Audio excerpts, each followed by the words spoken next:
cita-cita tertinggi dari seorang hamba. Kalau sudah sampai takwa, itu semulia-mulia manusia. Inna akramakum indallahi atqakum.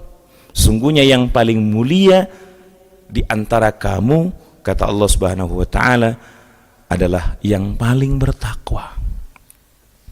Oleh karenanya ikhwatal iman rahimakumullah, dalam konteks perginya Ramadan, ada beberapa yang memang dijanjikan oleh Rasul. Yang pertama, ghufirallahu ma taqaddama min dzambi, dosa kita dihapuskan.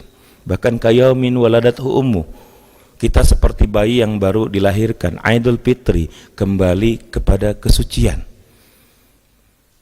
Namun ikhwatal iman yang dirahmati oleh Allah Subhanahu wa taala, apakah apa yang dijanjikan oleh Rasulullah SAW itu dapat kita capai, atau sebaliknya? Apa yang saya sebut dengan sebaliknya? Tolong diingat beberapa hadis Rasulullah SAW yang ingin saya sampaikan ini. Yang pertama, Rasulullah SAW menyampaikan, kam min sha'imin laisa lahu min siyamihi ilal ju'al atas. Berapa banyak orang yang berpuasa di bulan Ramadan, dia tidak dapat apa-apa dari puasanya kecuali lapar dan haus. Yang kedua, raghima antum man adrakahu Ramadan fansala fala yukfaru lahu. Berapa banyak di hadis pertama orang yang berpuasa dia hanya dapat lapar dan haus. Di hadis kedua Rasulullah SAW mengingatkan rugi dan celaka orang-orang yang diberi kesempatan berjumpa dengan bulan Ramadan, begitu Ramadannya berakhir dia tidak dapat ampunan dari Allah Subhanahu wa taala. Naudzubillah summa naudzubillah. Atau yang ketiga, kita sudah dapat ampunan itu, kita sudah berhasil melalui Ramadan mendekatkan diri kepada Allah, bertakarub kepada Allah. Namun sayang, begitu selesai Ramadan, selesai pula taatnya. Selesai Ramadan ditinggalkan pula Qur'annya. Selesai Ramadan ditinggalkan pula kebaikan-kebaikan yang dilakukan pada bulan Ramadan yang lalu.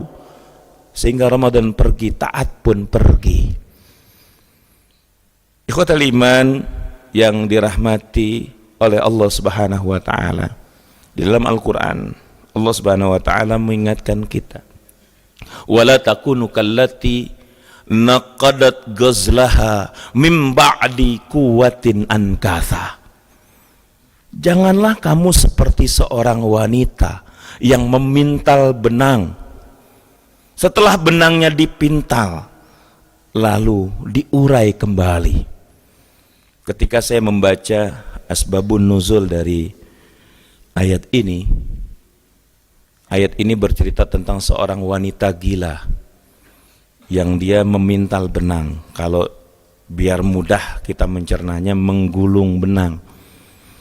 Setelah digulung rapih gulungannya, benangnya ditarik sehingga gulungannya kembali berantakan, mungkin benangnya kembali kusut. Ini tamsil yang Allah Subhanahu wa taala ibaratkan kepada kita-kita yang baru saja menyelesaikan ibadah Ramadan kita. Dosa kita sudah dihapus insya Allah, tapi bukan berarti pula kita kembali mengotori diri dengan dosa dan maksiat. Kalau di bulan Ramadan yang lalu kita berhasil menjauhi dosa, mungkin karena instrumen yang tadi saya sampaikan, idza jaa Ramadan futihat abwabul jannah wa ghuliqat abwabun nar wa sapadati syayatin. Jika Ramadan datang, pintu surga dibuka, pintu neraka ditutup, dan setan yang biasa menggoda, yang biasa mengganggu, yang biasa menjerumuskan, yang biasa membisikkan diikat. Tapi ini juga tidak boleh menjadi alasan kita, karena sekarang sudah di bulan Syawal, dan untuk 11 bulan yang akan datang baru kita bertemu dengan Ramadan lagi. Juga bukan menjadi alasan bagi kita untuk kembali mengotori diri dengan dosa. Jadi ikhwatal iman yang dirahmati oleh Allah Subhanahu wa taala, ini yang disampaikan oleh Allah Subhanahu wa taala, janganlah kalian seperti seorang wanita yang memintal benang, benangnya sudah dipintal dengan baik lalu diulur kembali. Kita Ramadan yang lalu telah menjadi media bagi kita untuk mendapatkan ampunan dari Allah Subhanahu wa taala, sehingga kita tidak boleh lagi melakukan dosa dan maksiat. Dan ketika kita melakukan dosa dan maksiat di luar daripada bulan Ramadan, kita pun beralasan, kalau Ramadan yang lalu kan setannya dibelenggu, setannya diikat, pintu surganya dibuka, bahkan pintu neraka ditutup, sehingga kita semua termotivasi untuk dekat pada Allah, sehingga kita semua termotivasi untuk membaca Al-Quran, sehingga kita termotivasi untuk melakukan berbagai kebaikan. Kalau sekarang kan tidak. Sekarang bulan Syawal dan seterusnya, pintu surga, kalau saya analogikan dari tekstual bahasa, berarti pintu surganya dibuka lebar-lebar hanya pada bulan Ramadan, pintu nerakanya ditutup hanya pada bulan Ramadan, dan setan diikat hanya pada bulan Ramadan. Berarti sekarang setan gak diikat, sehingga ketika saya melakukan kesalahan, melakukan maksiat, wajar.